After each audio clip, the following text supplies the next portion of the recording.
My name is Clarissa June Mercer. I am 34 years old, and the day my parents refused to watch my son and told me, "It's not our problem, take him away," was the day I finally stopped paying their bills and started seeing them clearly. It wasn't like I was asking a stranger for a favor. I was asking my son's grandparents, two people I had bent over backward to support for years. I'd covered more overdue bills than I could count, paid the rent on the garage where they still stored half their life in boxes, and sent them money every month without fail. If they needed something, they called me. If they broke something, I fixed it. If they let something fall apart, I wrote the check. But the one time I needed them to step up for me, really step up, they folded in 3 days. It started 2 weeks earlier when my boss told me I had to travel for a crucial business trip, 2 weeks out of state, no rescheduling, no delegating. I work in project management for a logistics company, the kind where if one person drops the ball, a dozen people down the line get crushed. I'm also a single mom. My 6-year-old son, Liam, is my whole world. I went through my options: his school's aftercare program, friends, neighbors, even a last-minute babysitter search. Nothing covered 2 full weeks. Everyone had their own limits, their own kids, their own schedules. That left one option I had avoided for a long time: my parents. We were sitting at their tiny dining table when I brought it up. Mom was scrolling through her phone. Dad was half watching some rerun on the muted TV. "I need a favor," I said, hands wrapped around a mug of lukewarm coffee. A big one. Mom didn't look up. "What now?" "I have to travel for work. 2 weeks. I was wondering if you could watch Liam while I'm gone." She finally glanced up, already frowning. Dad's eyes flicked from the TV to me. "2 weeks?" he repeated, like I'd suggested they run a marathon. "I don't usually ask you for this kind of help," I reminded them, "but I've already tried every other option. I'll cover groceries. I'll stock the fridge. I'll do everything I can to make it easy. I just need someone I trust with him." They exchanged a look, the kind of look that said, "We're going to complain about this later." "We're not young anymore, Clarissa," Mom said. "He wears us out." "He's 6, not a tornado," I said, trying to keep my tone light. Dad sighed. "We'll figure it out, I guess." It wasn't enthusiastic. It barely qualified as agreement. But it was something. I clung to that. The first few days were fine, at least on the surface. At night, Liam would call me from their living room, his small voice buzzing through the hotel phone. "Grandma made me eat too many carrots," he complained once, making me smile. "And Grandpa fell asleep while the TV was still on. I had to turn it off." "That sounds about right," I chuckled. "Be patient with them, okay? I'll be home before you know it." Typical grandparent stuff, I told myself, nothing to worry about. On the third night, something changed. He sounded tired when he called, not physically, emotionally. "Hey, buddy," I said. "How's it going over there?" There was a pause. "They don't want to play with me," he said quietly. "Grandma says she's tired. Grandpa says his back hurts. I was just playing with my cars in the hallway and Grandma told me to stop making noise." My stomach tightened. "Did they yell at you?" "No," he hesitated. "But they talk in the kitchen. They say you should have figured this out yourself, that they're too old for this. Did I do something wrong?" My heart cracked, clean and deep. "No, baby," I said firmly. "You didn't do anything wrong. None of this is your fault, okay? I promise." He hummed a sad little sound. I wanted to be there, to scoop him up, to tell him that adults say stupid, selfish things sometimes and it has nothing to do with him. But I was hundreds of miles away, staring at a bland hotel wall. "Put Grandma on the phone for a second," I said gently. He called for her, and I heard muffled footsteps, a sigh, the rustle of the receiver changing hands.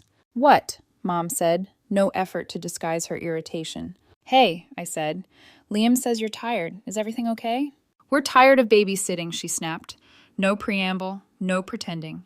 "He's your kid, not ours. You need to figure this out." I sat up straighter on the edge of the hotel bed. "We had an agreement," I reminded her. 2 weeks. It's been 3 days. "We're old, Clarissa. We don't need this kind of stress. We're taking him to Emma's today." My pulse spiked. "You talked to her about this?" "Not yet," she said casually. "She loves him. She'll manage." "So you're just going to turn up at my sister's house and dump my son on her without warning?" "Don't be dramatic," Mom huffed. "You're the one who put us in this position." For a second, all I heard was the hum of the hotel heater. Then I swallowed, my voice flat. "Fine, take him to Emma. I'll call her." I hung up before she could say anything else. After that call, the hotel room felt even smaller. I stared at the carpet pattern until the lines blurred. My parents hadn't just bailed on me.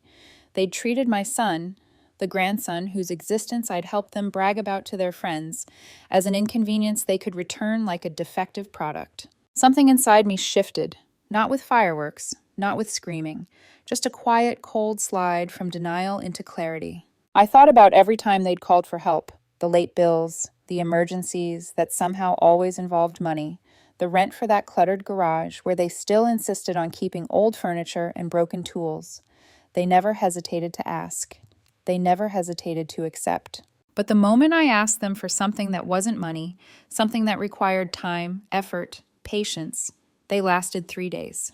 That night, back in my room after another exhausting day of meetings, I opened our family group chat and stared at my parents' names. Then I typed a single message. I'm done paying your bills. That includes the $500 a month and the rent for the garage. Don't expect anything more from me. I hit send. Within minutes, my phone lit up. Pick up the phone. What's going on? We don't understand. Everything was fine. Call us, Clarissa. 18 missed calls. Dozens of texts. I put my phone on silent, lay back on the stiff hotel pillow, and stared at the ceiling. They thought this was about one business trip, one favor. They had no idea it was about every unreturned call, every unpaid debt of basic decency, every time I had been their safety net while they refused to be there for their own grandson. They had no idea this was just the beginning. The next morning, my phone was already buzzing before I even opened my eyes. More missed calls, more texts, more demands disguised as outrage. I didn't read any of them. I showered, dressed, picked up my work badge, and left my hotel room without looking back. My priority was Liam. I called my sister Emma before heading into my first meeting of the day. She answered on the second ring. He's fine, she said immediately, like she knew exactly what I needed to hear. He built a pillow fort in the living room before school. He's happy. And yes, I fed him actual breakfast before you ask. I exhaled in relief. Thank you, really. No problem. Her tone shifted. But I need to tell you something. Mom and Dad showed up at my house this morning. My grip tightened on the phone. For what? They just appeared. No heads up. Dad kept acting confused, like he didn't understand why you were being dramatic. Mom kept asking what was wrong with you. That tracked. My parents have never met a situation they couldn't twist into victimhood. Emma continued, but here's the weird part. They brought boxes and tools, like they were planning to stay. Mom said something about needing space to figure things out. I stopped walking. Wait, they were trying to move in with you? Yeah, she said dryly. I told them no, no way. They got mad, but eventually left. I rubbed my forehead, feeling the beginnings of a headache. Unbelievable. No, Emma said. Actually, it's perfectly believable. She wasn't wrong. I went through my meetings with a simmering frustration under my skin, but I kept it hidden. Nothing was going to distract me from finishing this work trip, not even my parents' new level of theatrics. But the universe wasn't done testing me. Around 3 p.m., an unfamiliar number called. I ignored it, assuming it was spam. It called again and again. On the fourth attempt, I answered. Miss Mercer? A formal voice asked. This is the office of Harold and Tate Legal Services. We're contacting you on behalf of your parents regarding a financial arrangement they claim to be dependent on. I stopped breathing for a second. Excuse me? They're concerned about a sudden termination of support. They would like to negotiate terms. A laugh burst out of me before I could stop it, a sharp, disbelieving sound. Are you telling me my parents contacted a lawyer to force me into paying their bills? I'm simply relaying their request, the voice replied stiffly. I advise speaking with them directly. I hung up without another word. My mind raced. I couldn't decide if I was angry or amazed. My parents had always been manipulative, but hiring a lawyer? Because I finally said no? They weren't desperate, they were entitled. And that was worse. I left the office early, too restless to sit through another meeting. Outside, the wind cut cold across my face as I dialed my father's number. He answered on the first ring. Clarissa, he said, sounding casual, like we were discussing dinner plans. We've been trying to reach you. I just got a call from a lawyer. A pause. Well, we thought maybe talking to someone would help you come to your senses. You're being unreasonable. You've always helped us. Why stop now? Unreasonable? My voice sharpened. You refused to watch your grandson for more than 3 days. You dumped him on Emma without asking, but I'm unreasonable? We're struggling, he argued. We depend on that money. Maybe you should have thought of that before treating Liam like a burden, I shot back. I'm done. I'm not paying another cent. You can't just cut us off like that, he protested. We're your parents. Exactly, I said coldly. You're my parents, not my responsibility. And I ended the call. That night, Emma called again, sounding half amused, half exhausted. You're not going to believe this, she said. Mom and Dad came back to my house. My jaw clenched. What now? They were sitting on my porch with lawn chairs when I got home from work. Lawn chairs, Clarissa. They said they wouldn't leave until I called them. I rubbed my face. Oh my God. I told them to go home, Emma continued. They finally left, but not before threatening to cut me out of the will. I snorted. You'd think they owned beachfront property, not a garage full of broken lamps. Right? Emma laughed. Honestly, what are they thinking? That they can guilt us back into line, I said. They always have. Well, Emma said firmly, not this time. Hearing her say it made something warm rise in my chest. Quiet solidarity, something we never had growing up. We agreed it was time to flip the script. If our parents wanted to play games, we were done playing by their rules. 10 days later, I finally came home. I drove straight to Emma's to pick up Liam. He ran into my arms the second he saw me, his little hands clinging to my jacket. I missed you, Mommy. I held him tight, breathing in the scent of his shampoo. I missed you too, baby. Emma filled me in on the ongoing madness. Random visits, guilt trips, long texts about destroying the family bond, and dramatic sighing about their declining health. Funny, Emma said dryly, how their health only declines when their wallets do. We both laughed, but underneath it, exhaustion lingered. Later, driving home, Liam peeked over the top of his booster seat. Are Grandma and Grandpa mad at us? He asked. I sighed softly. They're just upset because I made a decision they didn't like, but it's not your fault, okay? He nodded, but I could tell he was still worried. The next morning, 6 calls came through before 10 a.m. On the 7th, I answered. Mom's voice oozed fake sweetness. Clarissa, honey, we just want to talk. You can't keep shutting us out. What's there to talk about? I said flatly. You made your choices. I made mine. You're putting us in a really tough spot, she pleaded. We've been struggling since you cut us off. Your father has chest pains from the stress. Chest pains? I repeated. You know what causes chest pains? Trying to guilt trip your daughter into paying your bills. Her voice dropped the sweetness instantly. This isn't a joke. We raised you, Clarissa, and this is how you repay us? I felt the heat rise in my chest, but not guilt this time. Anger. You didn't raise us, I said. Emma and I raised ourselves. You only show up when you want something. And now that I'm not your ATM, I'm suddenly the villain? No. You're being unfair, she snapped.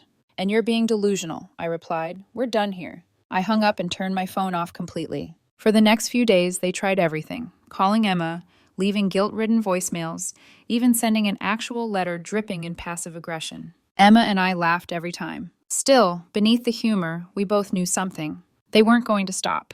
Not yet. And we were about to see how far they would go. For about a week, things were eerily quiet. Quiet in that way horror movies get silent right before the next jump scare. I honestly thought maybe my parents had finally worn themselves out. Maybe the message had sunk in. Maybe, just maybe, they'd accepted that their grip on me was gone. I should have known better. The quiet ended on a Thursday evening when the doorbell rang.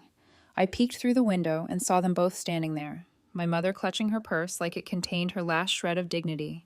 My father looking grim and strangely polite. Against my better judgment, I opened the door. My father cleared his throat. We just want to talk. I hesitated, then stepped aside. They took tiny, cautious steps into the living room, like they didn't want to disturb the air. They sat on the couch, fidgeting like 2 kids waiting to be scolded. We've been thinking, my mother began, and we realized that we may have been a little harsh. I let out a humorless laugh. A little. We were stressed, she insisted quickly, but we don't want to fight anymore. Let's work something out. My father nodded earnestly. Maybe we can compromise. We're not asking you to pay everything again. Just help with a few things. Small things. I raised an eyebrow. Like the garage rent? They both nodded in perfect unison. Shameless. I stared at them, and in that moment, something inside me shifted. Their faces, hopeful, manipulative, rehearsed, looked so painfully familiar. The same faces they wore when asking for money, for favors, for just one more month. But this time I saw it clearly. They weren't apologizing. They weren't reflecting. They weren't changing. They were regrouping. I'll think about it, I said, knowing I wouldn't think about it at all. They left soon after, clearly irritated that they hadn't been able to corner me into a yes. Later that night, I told Emma what had happened. They really think they can sweet-talk you back into financing their life, she said, amused. They are unbelievable. No, I replied, they're predictable. 3 days later, Mom called again. But this time, her tone had shifted. It was gentle, soft, almost human. Clarissa, she began, we've been thinking a lot about everything. We want to apologize, for real. I waited. We were stubborn, she continued, and we're sorry for how we treated you, and for how we treated Liam. My heartbeat slowed. This wasn't their usual fake sweetness. This actually sounded like remorse. Then she added, we want you and Emma to come over for dinner, just the four of us. No pressure, no arguments. We just want to work things out. A trap? A genuine olive branch? I couldn't tell. Emma, when I told her, snorted. Should we bring helmets or pepper spray? But she agreed to come. Last chance, she said. If they try anything, I'm done. That Saturday evening, we drove to my parents' house. The air smelled like baked chicken and mashed potatoes as soon as we stepped inside. A classic family dinner, the kind that used to be comforting. If I hadn't known better, I might have let myself feel nostalgic. Mom set down plates with an overly bright smile. Dad pulled out chairs and made awkward small talk about Liam's school and the weather.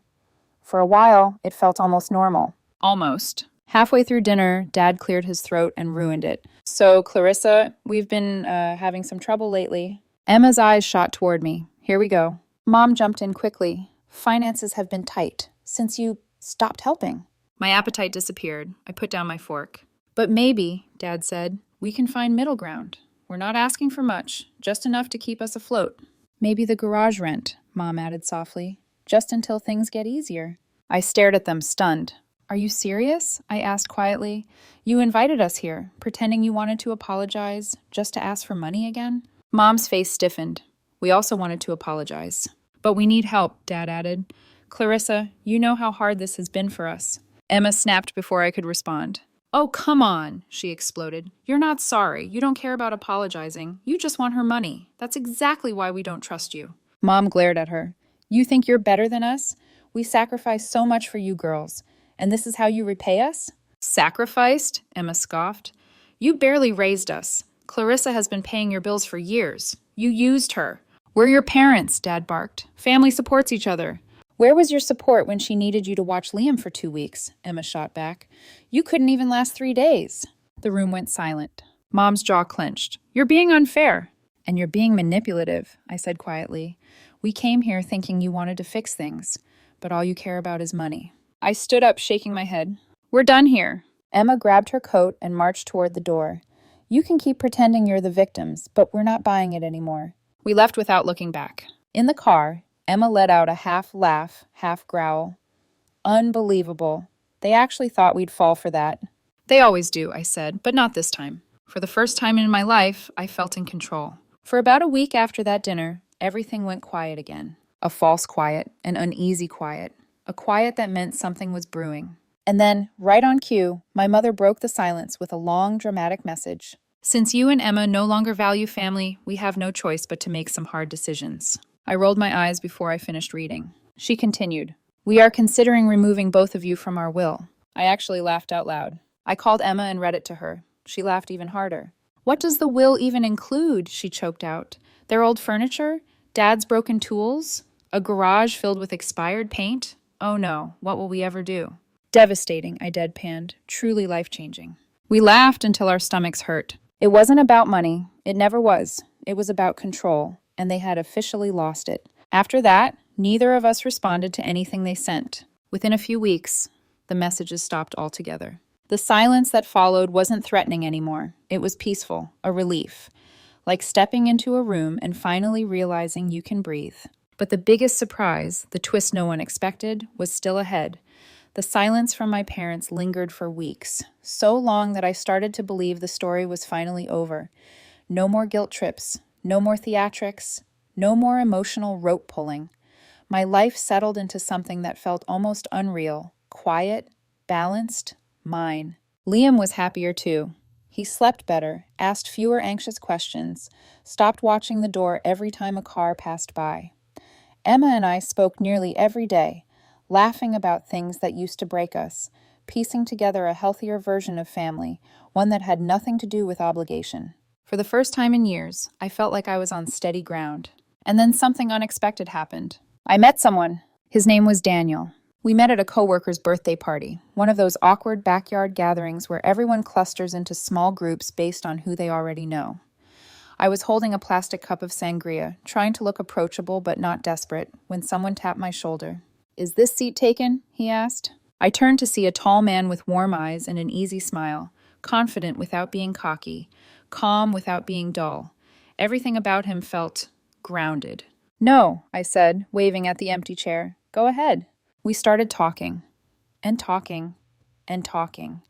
About work, family, music, the way neither of us understood cryptocurrency, no matter how many YouTube videos tried to explain it. He made me laugh. Not polite laughter, real laughter. The kind that loosens something in your chest. I told him about Liam. He didn't flinch. He didn't blink. He asked genuine questions, not the "wow, that's a lot" kind of questions single mothers get used to hearing. By the end of the night, I realized something unusual. I didn't want the conversation to end. And it didn't. A week later, Daniel met Liam. I was nervous, more nervous than I expected, but Daniel sat on the living room floor with Liam, helping him build a Lego tower taller than both of them, while I watched from the kitchen doorway with my heart in my throat. Liam beamed, Daniel beamed, and for the first time in a long time, I let myself hope. Over the next few months, things grew naturally, slowly, comfortably. Daniel came on small park trips, helped with homework, read bedtime stories in silly voices. He wasn't trying to replace anyone. He wasn't trying to force himself into our world. He simply showed up, and Liam adored him. One night, after I tucked Liam in, he whispered into the dark, "Mommy, do you think Daniel could be my new dad someday?" My breath caught. His biological mother had walked out on us years ago, moved states, started a new life, barely called. I did my best to fill that void, but I knew Liam still felt it, still missed a version of love he never really got to experience. I brushed his hair back and whispered, "I don't know, buddy, but Daniel really cares about us. Let's just see where things go." He nodded, satisfied with the answer. Kids don't need guarantees, they just need honesty. As life grew lighter for me, the opposite happened for my parents. I didn't go looking for updates. They just found me. Emma told me Dad had picked up a second part-time job because the bills were piling up. Mom started selling old furniture online, insisting it was spring cleaning. Their landlord raised the rent on the garage storage, and without my monthly payments, they struggled to keep it. Dad tried gathering sympathy from extended family, but Kyle, our cousin, quickly cut through his complaints. "She stopped paying because you dumped your grandson. We all saw it happen." What I didn't know was that several relatives had heard about the babysitting fiasco. One of Emma's friends had even filmed a snippet of Mom and Dad ranting in her driveway during one of their unannounced visits. The clip circulated quietly through the family group chat. Everyone saw it. No one sided with them. And for once, I didn't feel like the villain. I felt vindicated. Then, one afternoon, Emma sent me a message. "You're not going to believe this." She forwarded a photo of an official-looking envelope addressed to both of us. I felt nothing. Not fear, not curiosity, just a quiet certainty that whatever was inside, it wouldn't change anything. Inside was a single page. "Due to recent events and your choices, we regretfully inform you that you are both being removed from our will." Emma called me immediately and burst out laughing. "Oh no," she said dramatically. "No more access to their empire of unpaid bills and the garage of broken appliances. Whatever will we do?" I laughed so hard I had to sit down. "It's all they have left," I said. "Control. And when that stops working, they panic." The best part? I genuinely didn't care, not even a little. And just like that, the storm finally quieted. They stopped calling, stopped texting, stopped threatening. The silence wasn't eerie this time. It was clean. They made their choice. I made mine. I no longer felt the need to fix them, to rescue them, to sacrifice myself to maintain some illusion of family unity. I had a real family now, one I built, one that cared, one that didn't use guilt as currency. Liam had stability. Emma had freedom. Daniel had become a gentle, steady presence in our lives. And me? I finally had peace. Not the temporary peace that comes from putting out fires, the lasting peace that comes from walking away from the matches. And that's how my story ends. No grand reconciliation, no dramatic meltdown, just a clean break. A new beginning, a new love, a new life built on truth, not obligation. A life where I am no longer the family's safety net, but the author of my own future.